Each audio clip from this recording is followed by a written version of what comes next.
Congratulations, you've made it to the final episode of the Registration Management series. While I know your head may be completely in the clouds with all of this list management information, don't worry.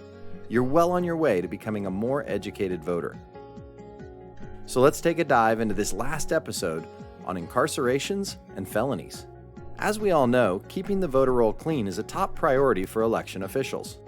With the integrity of each vote and public confidence in the election system at stake, those who run elections take these matters seriously and pay attention to the many details not well understood by the public. For example, according to state and federal law, most convicted felons and all currently incarcerated individuals may not participate in the election process. There have always been rumors of convicted felons and current prisoners both polluting the voter rolls and illegally casting ballots.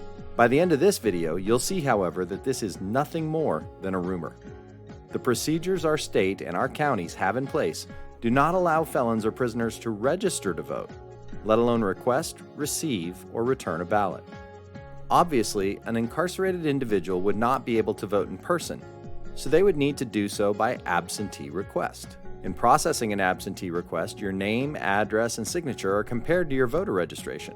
If a voter's registration status is inactive due to a disqualification, the ballot request would simply be rejected.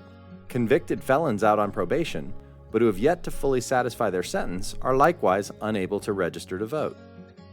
This prevents them from accessing a ballot, either by absentee or in person, until they can prove their full sentence has been satisfied, including any felony parole or restitution that the courts required. Only when the full obligation has been met will a convicted felon have voting rights restored and be allowed to re-register. So as you participate in an election, you can be confident that the integrity of the election is protected by the processes that prohibit incarcerated individuals and convicted felons from maintaining registered voter status until they've fully met the obligations of their sentences. And just like that, we've made it through another series of Idaho voter education videos.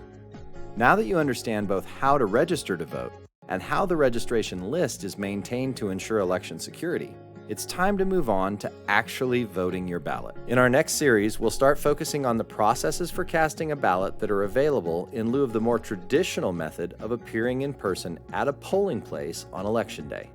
It's our absentee voting series, and will include information on both absentee and early voting procedures. Thanks for taking your time with me here in Voter List Management, and until we meet again, remember that an educated voter is the best way to keep the election system secure.